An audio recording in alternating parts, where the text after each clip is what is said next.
I'm calling this meeting to order. Welcome to the Sedro Woolley Rotary Club, the best Rotary Club in the...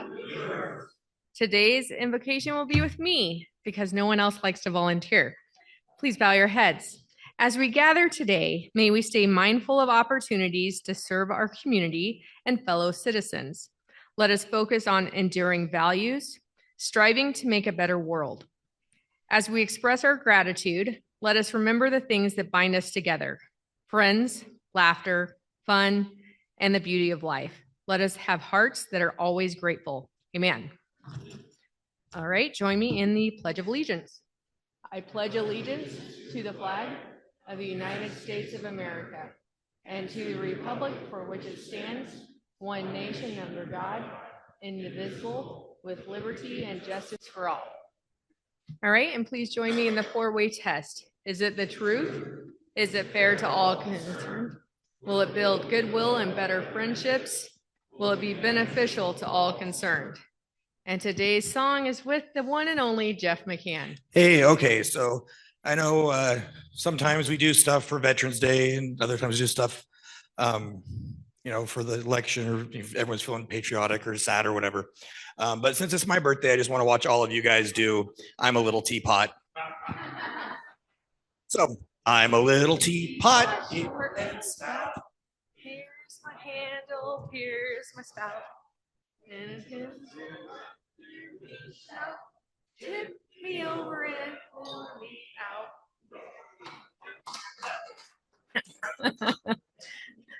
I suggested that he have us sing him happy birthday, but I think that was even more entertaining. Good job. All right, do we have any visiting Rotarians today? Mark Finn.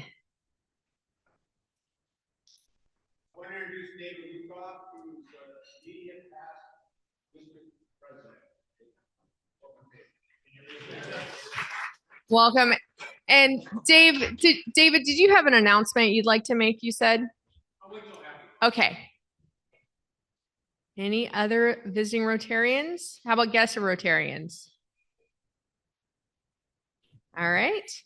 Welcome to our one visitor. Then let's move on to club business. I sent out an invite to the Christmas party.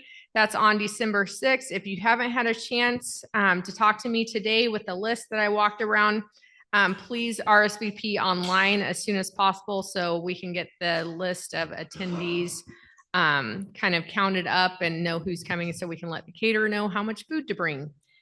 And I think right now we're going to move on to the raffle.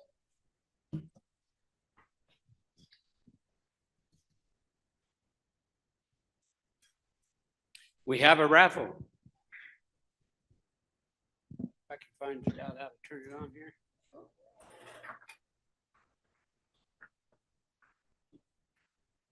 Guess I better grab it first.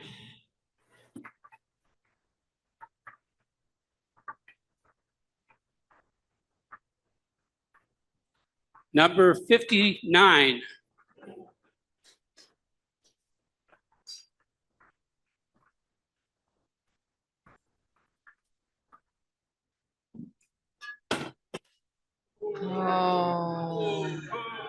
Oh. Just remember, don't open that anytime soon.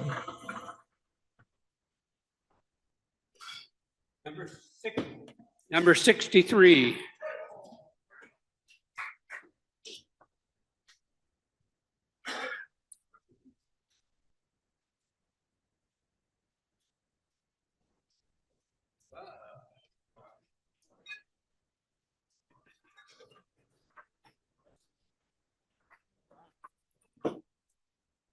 Number 32. Hurry up.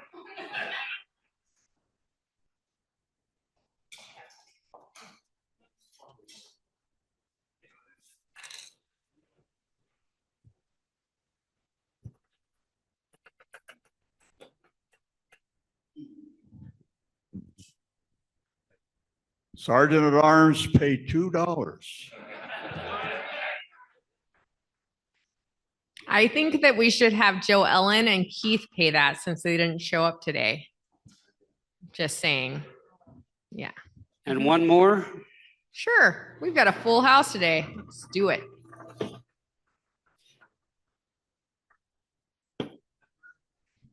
$72.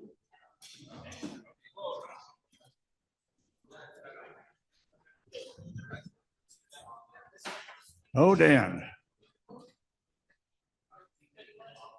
All right, let's move on to Sergeant at Arms with my hero, as always, every single week, the one, the only, Mr. Lynn Tucker. Thanks, sir. All right, I got this dropped on me the last minute. As every time we have one of these meetings and something falls through a little bit, I watch a little bit of Ruth's soul depart from her body. You could just see it in her eyes. So I said, yeah, absolutely. We'll step up to the plate. I'm going to be dead by the end of the year. I'm just saying. Yeah. All right. I think you refill for the beginning of next year. So it's only halfway through. All right. First off, got a couple of fines.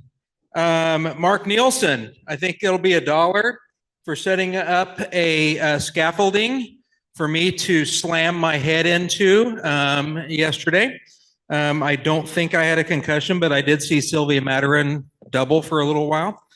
And John, for trying to harpoon Mark and I with the point of your whatever you call that big boom on the end. I think that'd cost you $1.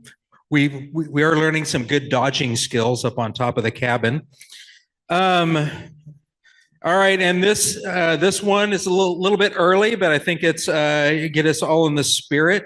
If you have not turned in an auction item yet for the auction, that'll cost you $1.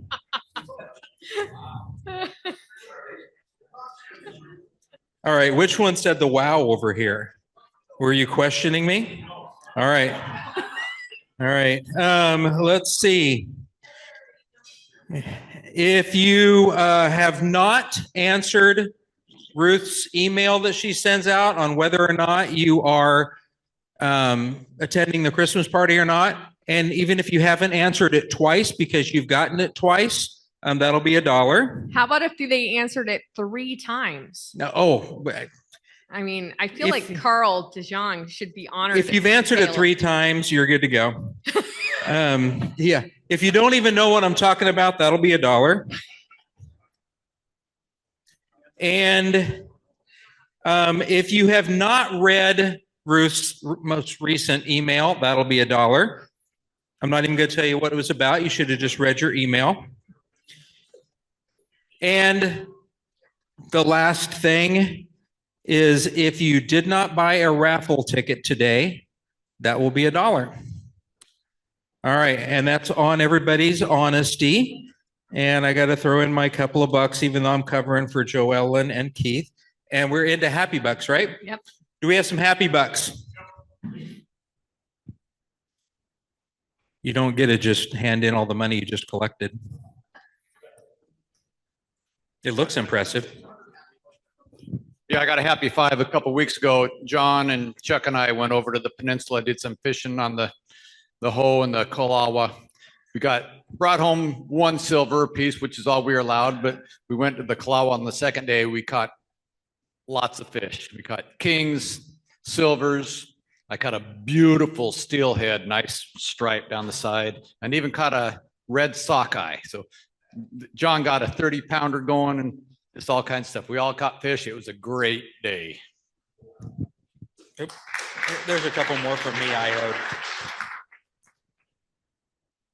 I have happy $50 in honor of my son starting his 50th year today. All right.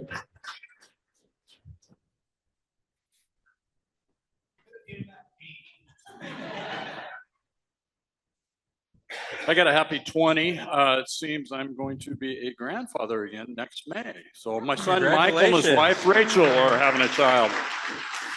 Here we go, Dave. I got one already. Got a happy 5, wherever the money, there you go, Rick. Two things. Number one, in October, I had the chance in early October to go on a Rotary Friendship Exchange to Hungary. And it was an amazing 15 days meeting other Rotarians, as well as seeing a lot of the sites, especially Budapest. It was just mind-boggling. The second bit of happy news is last week, I completed my funeral directing time with Kern Funeral Home. And as of this morning, I'm doing some part-time work for Lemley's. So you'll be seeing me occasionally, and I'm happy to be a part of the Lemley family.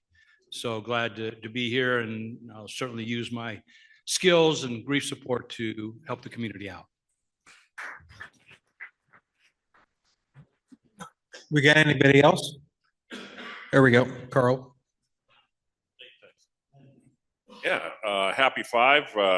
Wife and I are headed down to Berkeley area to visit our 3-year-old grandson and take him on the narrow gauge railroad trip amongst the redwoods. He always likes that, choo-choo. And then Louis, I owe $5 for being on TV on Tuesday, so sorry about that. All right, Pat. I've got a happy 20. 10 of that is I just returned from Mexico after being on a trip with my wife and her parents. We had a great time, and so I was happy to go there. And the other 10 is I'm happy Christina Trader is in our club. Even though you'll see me as listed as a speaker, it'll actually be Christina who's presenting today, and I'm very thankful for her for that. So thank you, Christina. Anybody besides Miriam who's happy? Because I think Miriam ought to be $5 happy for being here today. And the color. I actually have happy 5. Sedro Woolley School District was awarded the Large Business of the Year award yesterday at the chamber. So, yeah. Thank you. Anybody else?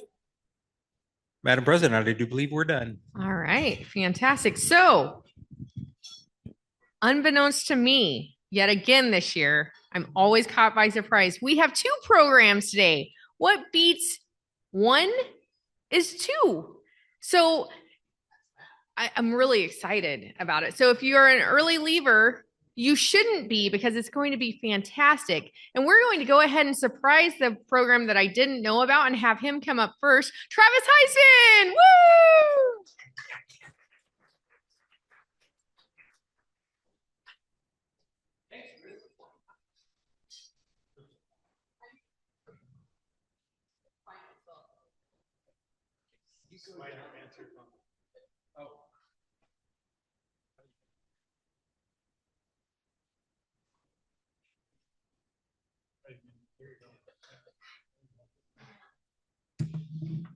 Okay, I jumped in on.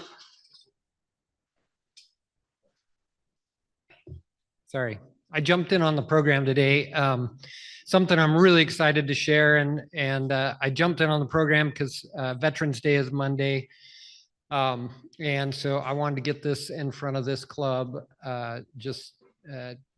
Number one, because of the timing, but number 2, because you're the first. So I think some of you may know that I have spent the last 10 years working with a group out of Clark County called Home with Heroes. And Home with Heroes is a really great nonprofit group that takes hundreds of veterans a year out on fishing and hunting adventures. And the growth in these veterans, the healing in these veterans, the experience is it's just been life-changing for me. And so I just have a real soft spot in my heart for those that have served our country. My family has all served. I did not. So now I'm trying to do things I can in the community to give back to veterans. So I am also on the Skagit Community Foundation. And it was probably a couple months ago that I was talking with Becky Scrindy, a veteran. And we were talking about my time with Home with Heroes, and she brought up that this is really interesting, but there is no one place in Skagit County for people to easily contribute to veterans' causes. And while most of us I think would agree that veterans causes are worthy of all of our time and attention. It's really hard to figure out how to plug in and how to find a way to support veterans, all the way from, as simple as taking them out hunting and fishing to we have veterans living on the street with real mental health issues. And it's really hard to even think about how do you plug in on something like that. So she sparked an idea. She said, well, what we really need is we need a hub in Skagit County that makes it really easy for people to connect to veterans issues. And you're on the Community Foundation. What if we started a fund through the Community Foundation for veterans? And it kind of blew my mind a little bit that we don't have something already through the Community Foundation or something like that in Skagit County. So I'm really excited to announce today that we have started a fund at the Skagit Community Foundation, and it's called the Skagit Force Multiplier Fund. And we have big dreams, big goals about this. Our goal is to create a fund that has over $1 million of sustainable funding for our veterans. Okay. Let me see if this will work. And let me just say, one thing I love about the Community Foundation, their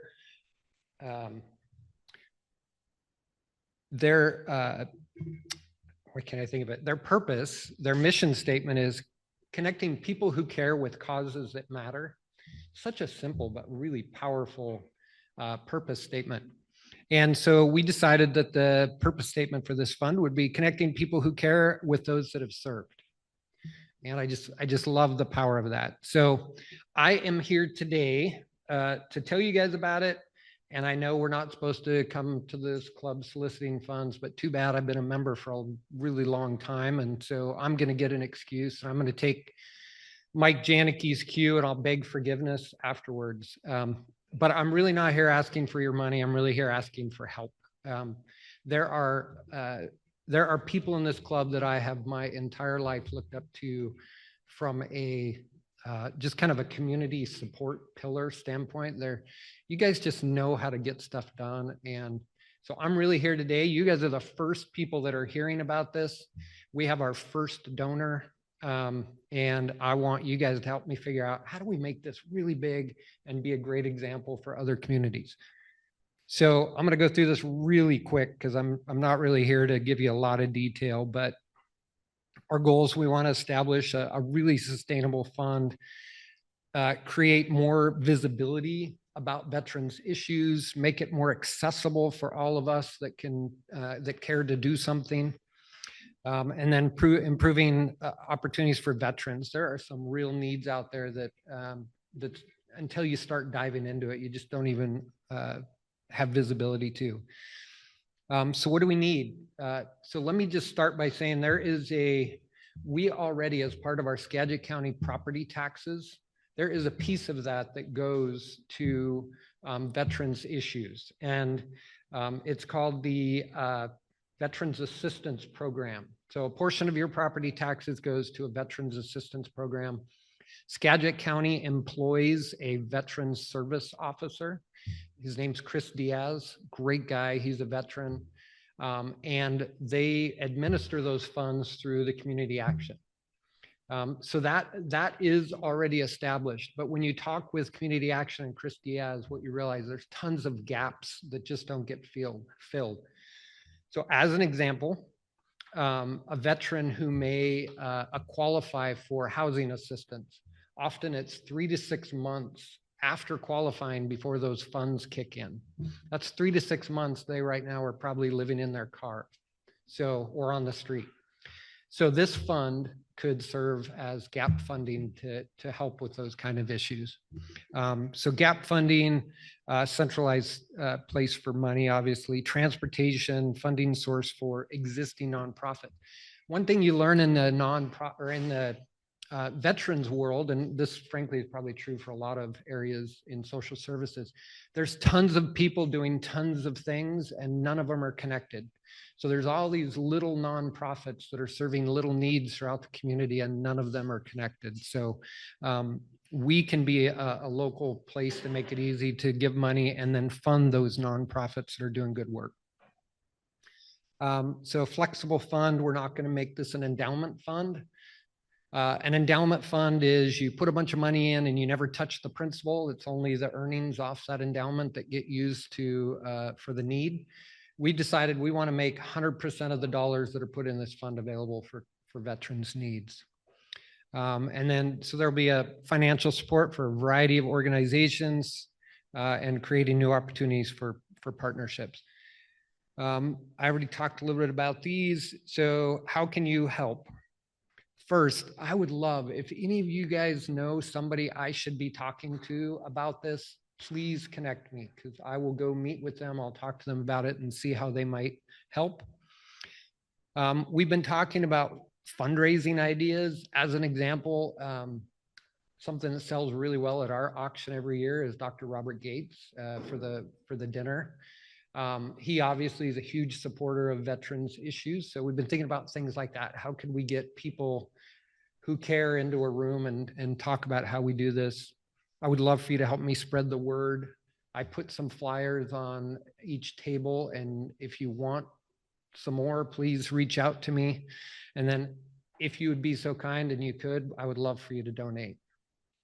Any questions? Yes. So we are not yet, but that's a great question. So the Community Foundation will probably step in and help with some of the grant writing.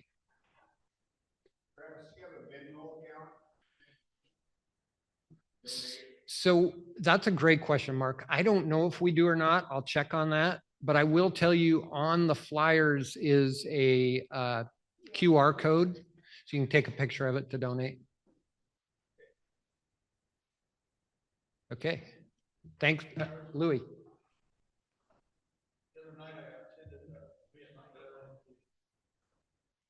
you use the mic, Louis?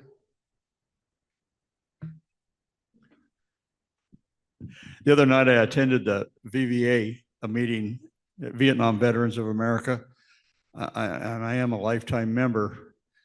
And I'll get you the name of the president to talk to, but he was concerned that they weren't getting enough volunteers to do the stand downs, they call them, and a few other things that VVA group does.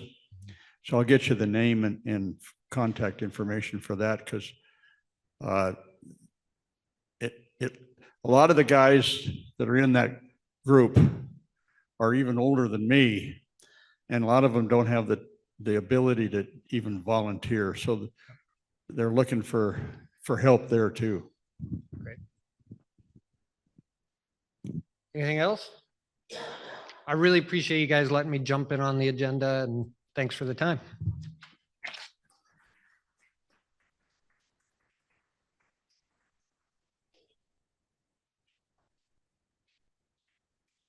I just really appreciate Travis always letting me give him a bad time. You know, I've known him since it seems like forever. And so I appreciate you. They say you only tease the people you like, right? So next program, which is also sort of a surprise, instead of Rebecca, it's Christina. So at least they both end with an A. And Pat Eason is here to be your emotional support person, from what I understand. And it's probably going to be kind of short, but if you have questions, please do ask. Christina is going to talk about the Rotary Youth Protection Training and Policy.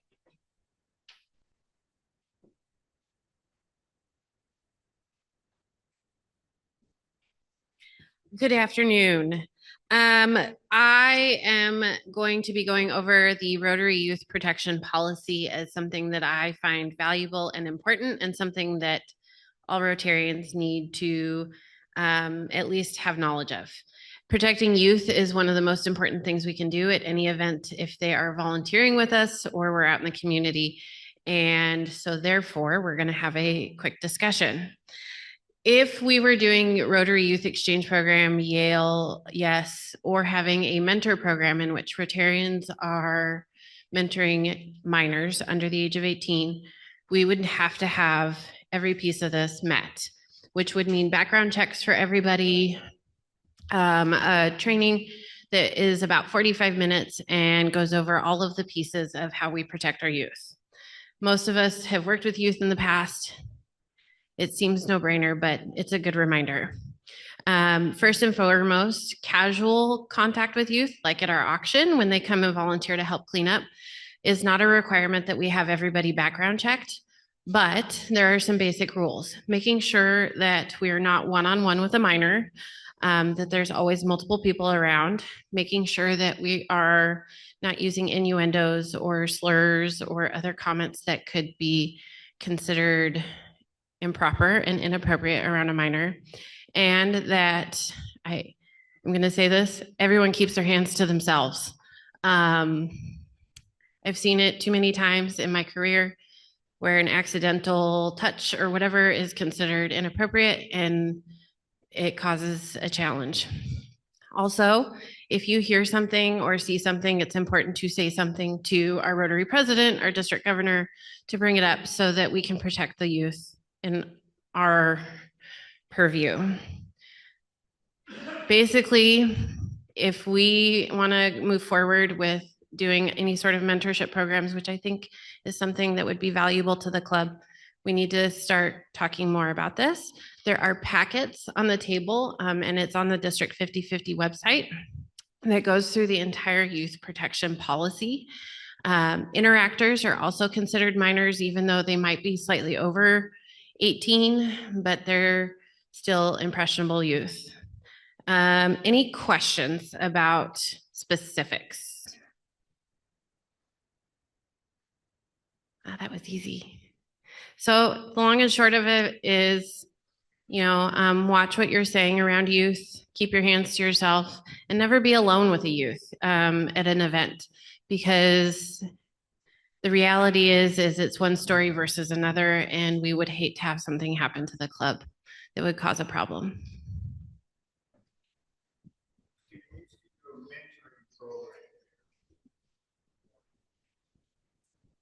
Mm-hmm. Absolutely. If we were to do anything specific, like a mentoring program, or if you were to come into my Boys and Girls Club and interact with my youth, a background check and orientation or going through the process is required for everybody involved for just basic protection. And it's a Washington State Sheriff search.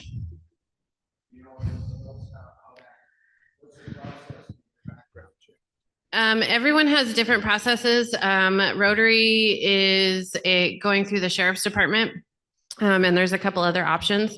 If you were to come through Boys and Girls Club, we run an external that searches nationally.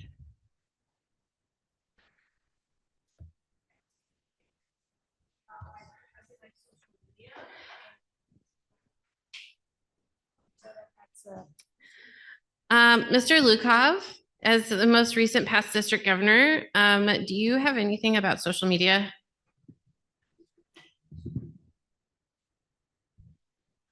Actually, I don't, in terms of the policy. I think it's just prudent. What you share on social media is public. So.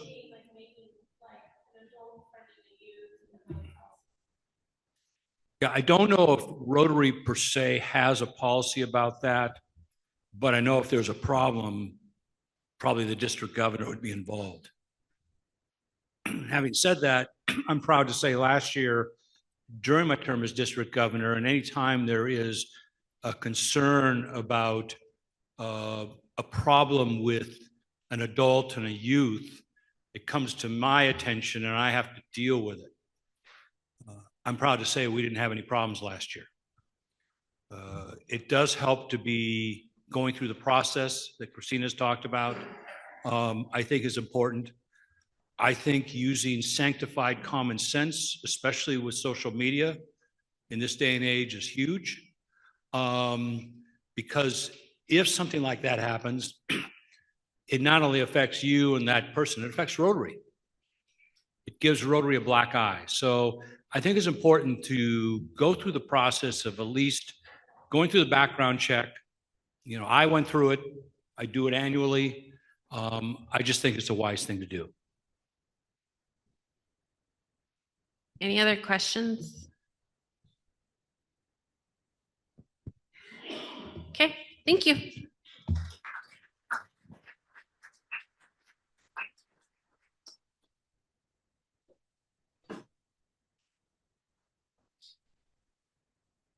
And since we had a short 2 programs, that might be a record for 2 programs in one, and we're still have 30 minutes that we could spend if we really wanted to. But let me know if there's ever any topics like this that you would like to learn about. The board is very interested in having the educational type topics, but we don't obviously know things that everyone wants to hear about. And they can be just really short learning sessions like this. They don't have to be an entire program. So let any of the board members know. We're happy to get more information if you need it.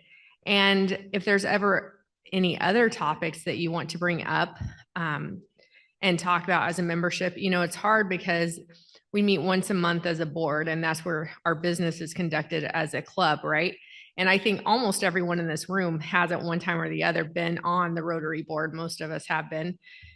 And it's hard to know what the membership is thinking if no one communicates. So please always let us know if there's something that you think we should be talking about. With that being said, please help clean up, stack the chairs, put away the tables, and we'll see you next week. And we have Students of the Month next week.